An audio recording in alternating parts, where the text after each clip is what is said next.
it's Kat and I'm back because what once was will be again. I got my thinking cap on and we are going to use some, I don't know, something to review the last episode. And I'm going to break this up into some parts because I realized it was just going a little bit too long.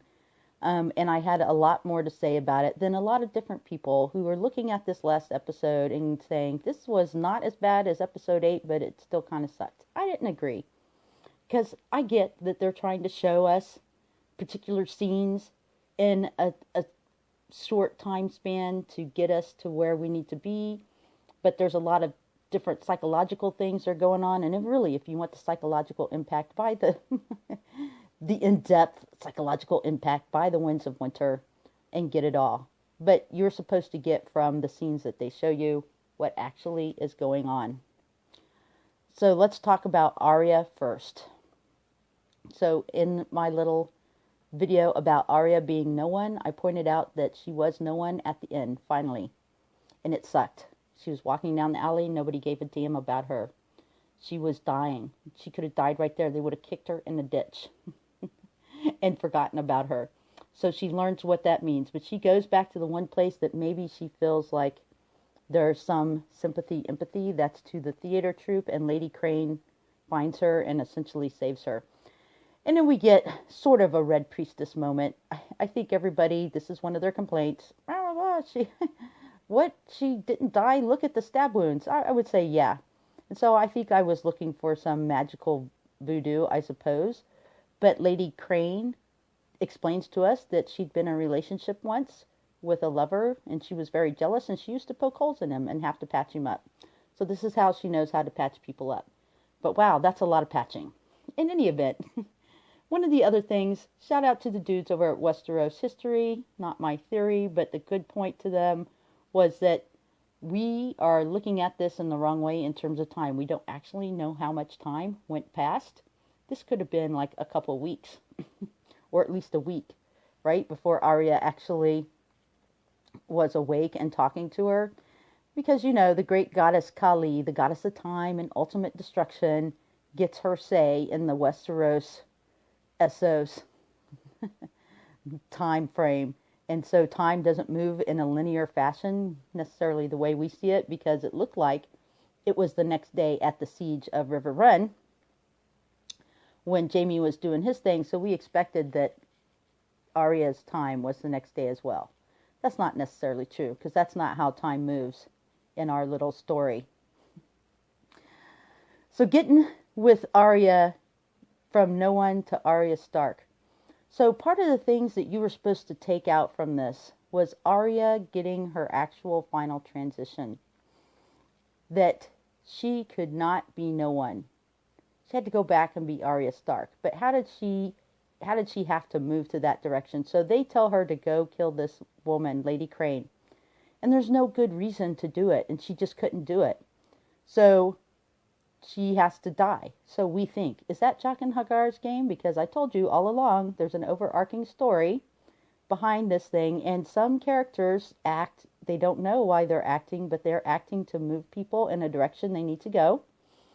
Like the Dothraki moving our friend Daenerys back to the east, because she got the prophecy. First, she must go east before she could go west, right? Well, they didn't know that they had to move her there, but they definitely moved her one way or the other, right? And this is Jaqen H'ghar. If we remember how he met her, this dude of the many faces who had a lot of talents for many different things, she meets him while he's locked in a cage, supposedly being taken to the Night's Watch. But we get after that, while they're at Harrenhal, etc., that he probably could have freed himself anytime. But he gets her to free him when all hell's breaking loose, when they're being attacked by the Gold Cloaks on the way there. And indebts him, but maybe not. Maybe he was supposed to be there. He's in the right place at the right time, and he figures out that she is supposed to be the one, or he knew all along that he needed to be there. Maybe he got in a prophecy or some direction, or he was Azor. He was God's helper. Maybe he's a little closer to God or whomever than other people imagine him to be, instead of just some dude hanging out in the temple serving death. So he was one of her major Azors, major helpers, moving her in the direction she needed to be. And all along we thought he wanted her to be no one. He gives her a coin, says, come here, whenever you need to, and I'll help you. But all through the series, she's actually not just been no one, but she definitely hasn't been Arya Stark. She's played other people. She's acted like a boy. She's called herself by another name. She had to act while she was with Tywin Lannister. She had to act, like she was Mercy or Blind Beth. So they made her all these different people. What would it be like if you were other people? And so that is one of the things that she's supposed to learn. She's supposed to learn what it would be like not to be Arya Stark, because in some ways that's what she's wanted to be something else. She didn't want to be the dutiful daughter. She wanted to have a sword and not play with dolls. She wanted to sword fight and be like a boy. Well, now she's learned what it's like. And now she's learned what it's like to be no one. And like I said, it sucked. Really. And in terms of being Arya Stark, let's talk about the Cersei concept. And this is really from the Game of Thrones Academy guys, but I just wanted to expand on it a little bit more. So they were talking about how Lady Crane was playing Cersei. And we see Arya watching the first play where everybody's laughing, it's funny, and Cersei makes like some overblown statement about her sorrow and, her grief, and that's about it. But Arya comes up to her and says, you know what? You're playing that completely wrong.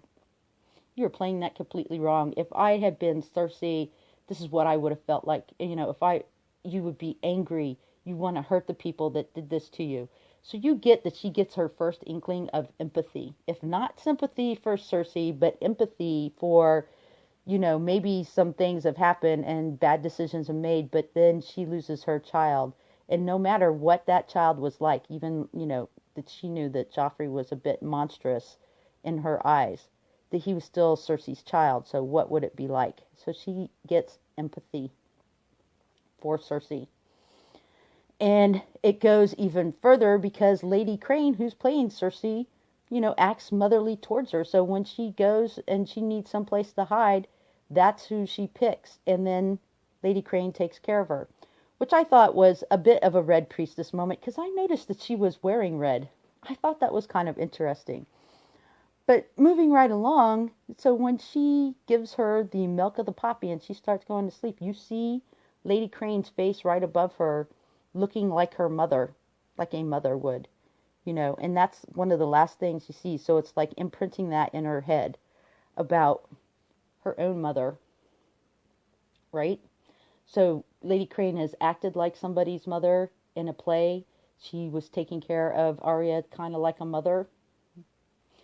And then, of course, the bad thing happened to Lady Crane because you cannot escape your fate in the end. I mean, that was really what that was about.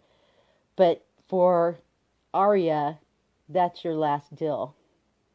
She had to be Arya Stark. She could not be the assassin. And that was, I think, at the end when you see her with Jaqen H'ghar. And a lot of people are like, what? He just lets her walk out? What the hell? Because, as I said, he was not there to turn her into no one. He was giving her that option. You could be no one. I could make you no one. And this is what the hell it's going to be like. Or you could go be Arya Stark.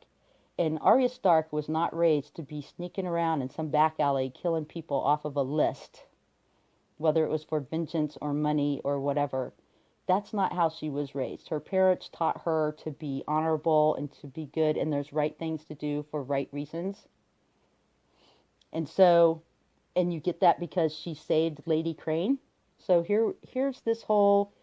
This was who she was supposed to be. She had to go back to be Arya Stark. And that was Jaqen H'ghar's role. It wasn't necessarily that he had to make her into no one. It was like, I'm going to give you these options. So, did he know that the waif wouldn't kill her? I don't know. Because he seems to know more about the whole game than the rest of the world, right? He's one of those guys that actually might know what's supposed to be going on. So keep in mind when you're looking at that, Arya Stark could not be no one. She had to be Arya Stark, because that's who she'd been all along. Thank you very much. Check in on the next sections when we talk about the siege and Jaime and Brienne, because a lot of people are like, what's with that wave? And I totally get it.